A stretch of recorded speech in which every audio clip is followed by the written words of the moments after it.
When I was around 15 years old, I started to take a really deep dive into how people live their lives. I would eavesdrop on adults' conversations, and one thought constantly came up into my head, which was, damn, it's a boring ass way to live life. And when you meet a lot of people that make you think the same thing consistently, now you start to question yourself, damn, am I gonna live a boring ass life? For the longest time, and even now, it was at the forefront of my mind, just constantly, that's what I was thinking about. You have to get past that one, you have to get up there. So me being a professional bad tripper and an avid overthinker, I got this thought and my mind just ran with it. It was the only thing I was thinking about, and it led me to start believing that I would never get to achieve any of the things that I'm passionate about just because, you know, life would get in the way. I would allow these things to start taking away time from doing the things that I'm passionate about. Whether maybe chores or something stupid like my car being fixed, like all these things can get in the way of it. And my ultimate fear is that I would just allow them to take that time away.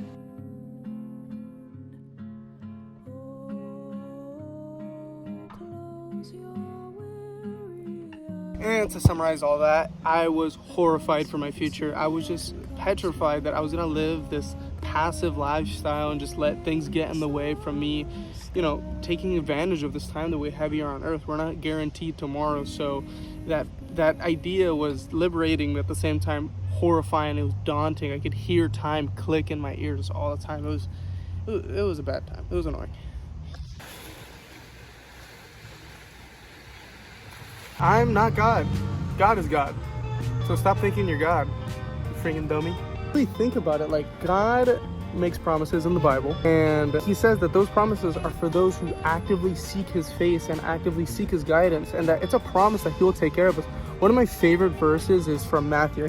It's basically saying how if I take care of the birds of the sky and grass of the field, why wouldn't I take care of you? Like, aren't you more important than these things? It's as simple and as difficult as simply saying, well, I know that ultimately if I am in Christ and I'm actively seeking his will, I'm going to be taken care of. You're not God. You have zero control of this outside world. You only have control of what you have control with, which is how you react and what you do. If Chamaco dies, that's on you. My mom told me that when I was bad tripping about going to EMT school. I was scared that if I did EMT school, it was gonna take time away from me wanting to pursue personal training, take time away from making these videos and growing my clothing brand Chamaco. I was scared that it was just gonna get in the way. And then that's when she just looked at me in the face and she was like, that's your fault if it dies. If it dies, it's completely on you. And when she said that, I was like, oh man, that makes so much sense.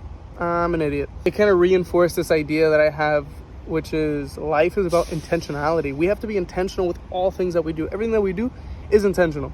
I was scared that, you know, things were getting in the way, you know, the car, the wife, the bills, all these things. They will get in the way and they will be a part of my life. Am I going to allow that to completely stop me from pursuing whatever it is? No, we shouldn't. And the only way that we can do that is by being intentional. We have to choose to do these things. And it sounds simple.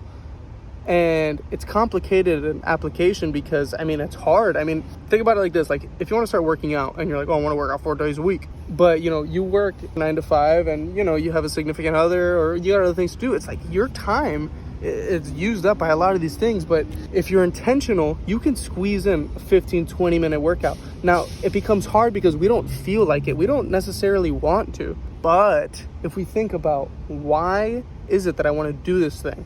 What's the purpose? Again, with the working out analogy, it's like, why do I want to work out? Well, it would make my life better. So that is the foundation that we stand on to justify our suffering. Oh my gosh, I don't want to work out. Oh my gosh, this is going to suck.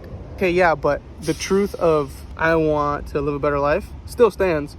So regardless of emotion, we have to go do this thing. I mean, that's what my brand Chamaco is all about. It's about living intentionally.